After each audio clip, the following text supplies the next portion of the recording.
So today marks the convergence of April Fool's Day and Easter, Passover. The full moon, blue moon is going to happen. So it's a pretty crazy cosmic alignment. Or not.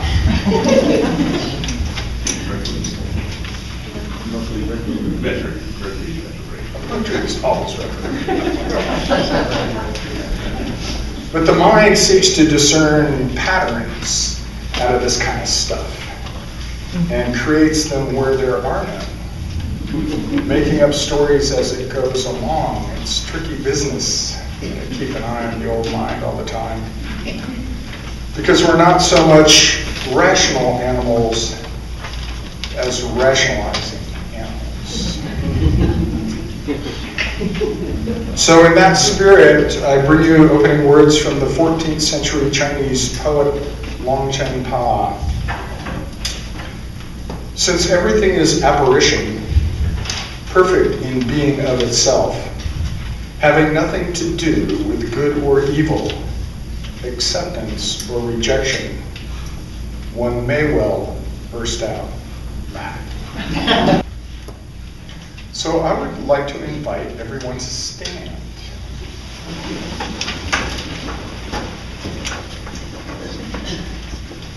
And further, I would like to invite you to stand on one leg.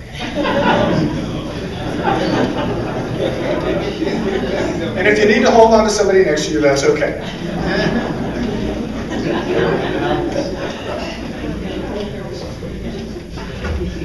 Our meditation today comes to us from the Babylonian Talmud. Oh, no, you have to keep standing on one leg. Well, as long as you can switch. And if you absolutely can't do it, don't do it. I will stand on one leg. It's like the old right. So our meditation today comes to us from the Babylonian Talmud. Once there was a Gentile who came before Shammai, Rabbi Shammai, and said to him, I will convert to Judaism on the condition that you teach me the Talmud while I stand on one foot. Shammai pushed him aside with the measuring stick that he was holding. And the same fellow came before Rabbi Hillel, and Hillel converted him, saying, that which is despicable to you, do not do to your fellow. This is the whole Torah, and the rest is commentary. Go and learn it. Go and learn it. And Hillel did not mean go study it, learn it as an intellectual thing. He meant embody it. Learn it in your bones. Make it part of your nature and your behavior.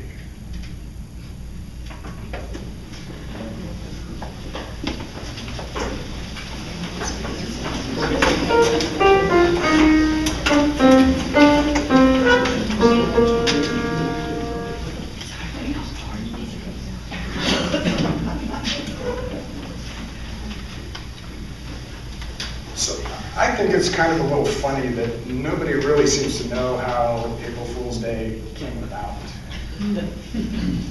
So there's one theory that involves the switch to the Gregorian calendar. And because of that change, New Year celebrations were moved back from April 1 to January 1st, and those who didn't get the news were mocked.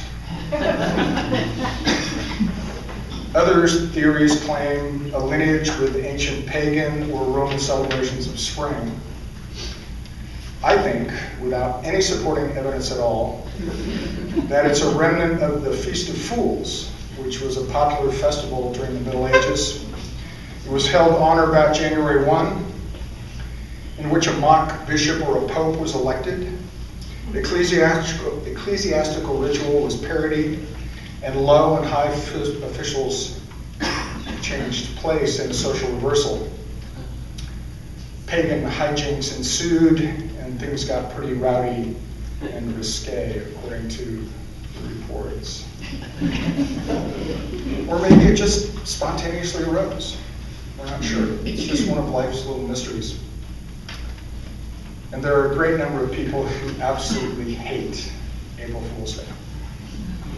They feel it's become tiresome and meaningless, that the jokes and pranks are juvenile and predictable or just plain dumb, or that the jokes are mean and cruel deceptions that play on people's gullibility. And they have a point. Making fools of other people isn't very noble or even really very interesting. But on the other hand,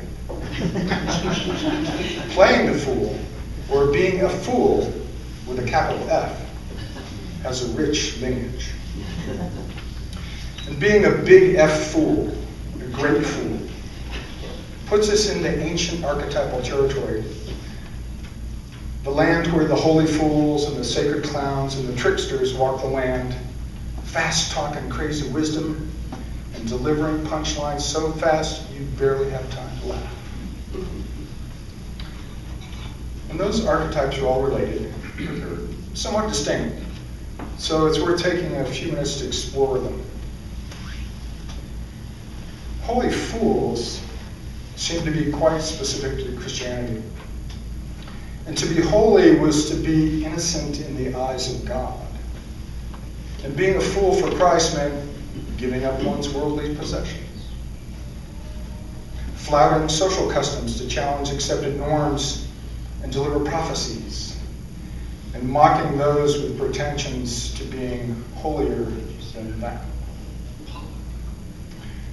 And many of the Orthodox churches saw this form of asceticism as a vocation, a difficult and deliberate spiritual path, holding that holy fools voluntarily take up the guise of insanity to conceal their perfection from the world and thus avoid praise. St. Basil was such a figure. He went naked, covered only by his long beard, and wearing chains that jingled with each step. He lived among the market stalls of Moscow's Red Square, going nude in summer and in the harsh Russian winters. Yeah, his icons portray him as he's like the only naked saint.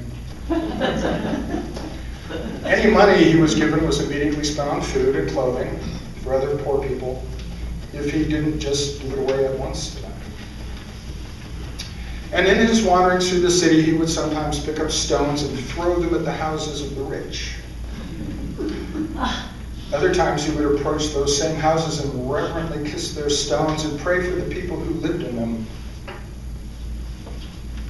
Once asked about his behavior, he said, "Angels stand in sorrow at the house and are distressed by the sins of the people. But I entreat them with tears to pray to the Lord for the conversion of sinners." He was motivated by a deep compassion.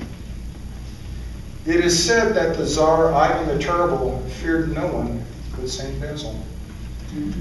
The story goes that he went to Ivan's palace in the Kremlin and forced the Tsar to eat raw meat during Lent, saying, "Why abstain from eating meat when you murder men?"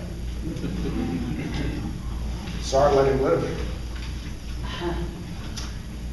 Jim Forrest, author and secretary of the Orthodox Peace Fellowship, writes this: "Holy fools pose the question, are we keeping heaven at a distance by clinging to the good regard of others, prudence, and what those around us regard as sanity? The holy fools shout out with their mad words and deeds that to seek God is not necessarily the same thing as to seek sanity. We need to think long and hard about sanity, a word most of us cling to with a steel grip. Does fear of being regarded by others as insane confine me in a cage of responsible behavior that limits my freedom and cripples my ability to love? And is it in fact such a wonderful thing to be regarded as sane? After all, Adolf Eichmann, chief administrator of the Holocaust, was declared quite sane by a psychiatrist who examined him before his trial. The madness of the holy fools was ambiguous, and it could be real, or it could be a form of theater. Some of them were no doubt what we would now consider insane, actually suffering from some form of mental illness. But either way, he or she was believed to have been divinely inspired and was therefore able to challenge people in their behavior and speak those truths which others could not. Which brings us to sacred clowns. Sacred clowns are particular to Native America. And sacred clowns are different from jesters or fools, although they do have quite a bit of the trickster in them.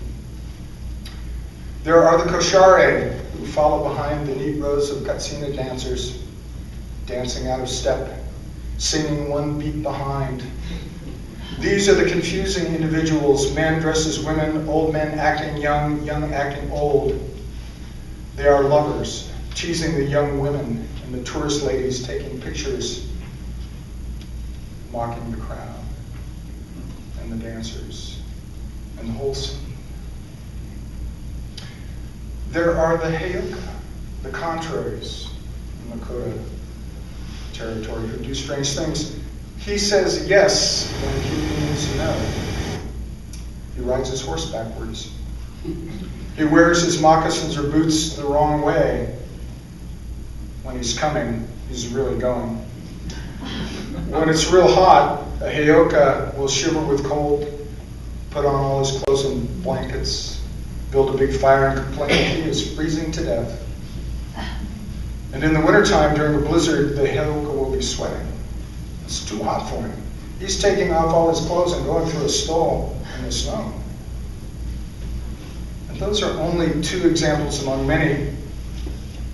But what is most obvious about these sacred clowns is that they are full of contradictions. They're a mix of innocence and wisdom. They act foolishly, seemingly without conscience, trampling the boundaries of proper behavior. But these are religious specialists who play an important social function. They turn the world upside down and inside out, and they show the limits of the world by playing at the boundaries, acting in a non-ordinary way while doing so. And in this way, they contrast their own behavior with the regular order of both the mundane and the sacred worlds. And in the midst of the chaos they create, they speak truth to power. They say things others are too afraid to say about the social and spiritual life of the community. They ask difficult questions through jokes and nonsense, satire and mockery.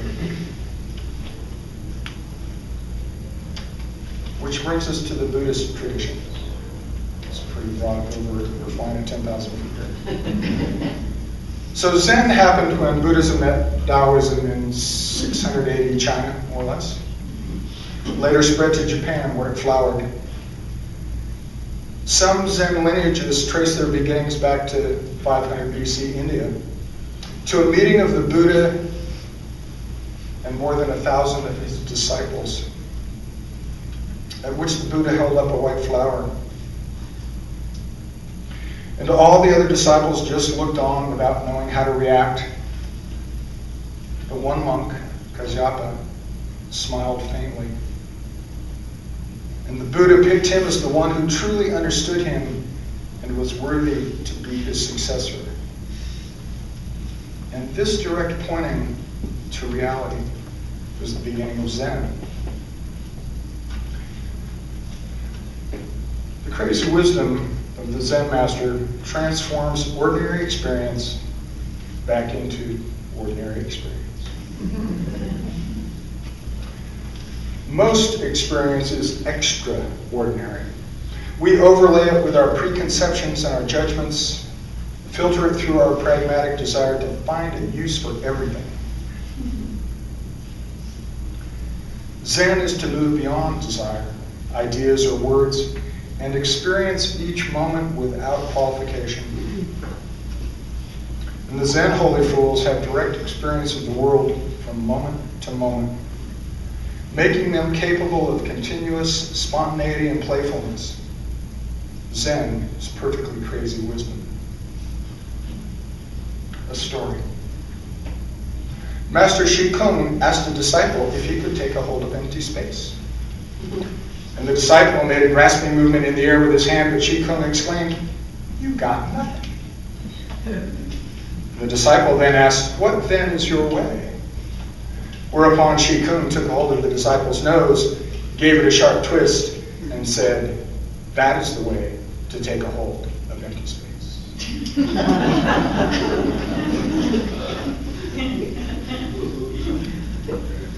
When we give up trying to grasp reality with words, when we give up the hope of trying to understand reality through logic and language, then we just might start experiencing it directly without our minds getting in the way. In Tibetan Buddhism, the term crazy wisdom translates the Tibetan term, I'm going to butcher this no doubt, dromyang, which traditionally combines exceptional insight and impressive magical power with a flamboyant disregard for conventional behavior. And here in America, it's associated with Chogyam Trungpa, which many of you may have heard of, who described crazy wisdom as an infinitely recursive process of inquiry. He said, we don't fixate on an answer. We go further. Why is that the case? We look further and further. We ask, why is this so? Why is there spirituality? Why is there awakening? Why is there this moment of relief? Why is there such a thing as discovering the pleasure of spirituality? Why? And we go deeper and deeper until we reach the point where there is no answer. And at that point, we tend to give up hope of an answer, or of anything whatsoever for that matter. And this hopelessness is the essence of crazy wisdom. It's hopeless, utterly hopeless. My son at the age of 2 was a crazy wisdom master. There is a power of hopelessness that the hopeful cannot know. Existential freedom. Freedom from seriousness. Freedom from the pettiness of life. Freedom from the gravity of death. Freedom from the need for an answer, and freedom even from the need to be free. And such freedom gives us power over power. Sacred humor and crazy wisdom. And the question is, are we willing to follow the path of crazy wisdom down the rabbit hole to freedom? So there seem to be two major currents swirling in this ocean of divine madness, which shows up throughout all the world's great spiritual and religious traditions. And there's the current that carries the fools and the jesters and the tricksters and the clowns, who call out the Tsar in his palace and the righteous in their sanctimony, who remind us not to take ourselves too seriously, who ask us to doubt the social truths we are so sure of, to re-examine, and perhaps return to them with our certainty refreshed, or not. Because perhaps there really is something wrong with things in our city, our bioregion, our country, our world. And the jesters and the clowns and the fools were right. And we need to take a deeper look. And they haven't disappeared. They've just moved to late night television, YouTube videos, rap and hip hop, street theater, guerrilla art, stand-up shows, Twitter. They're everywhere. and these times require it. And there is the crazy wisdom current that does the same thing with our individual certainties, trying to get us to move past our mundane perceptions and see the divine in everything, and then to realize that the mundane was the divine all along. Or is it the other way around? But the goal is to set us free from fear and anxiety and existential dread, to awaken our wonder at the majesty of it all, and to awaken our laughter at the absurdity of it all. So, how do we invoke the power of the holy fools and the sacred clowns and crazy wisdom in a time when it feels like the inmates are running the asylum?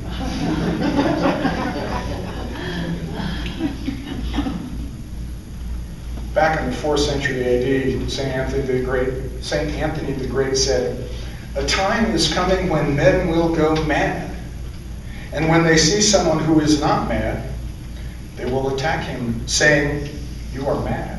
You are not like us.'"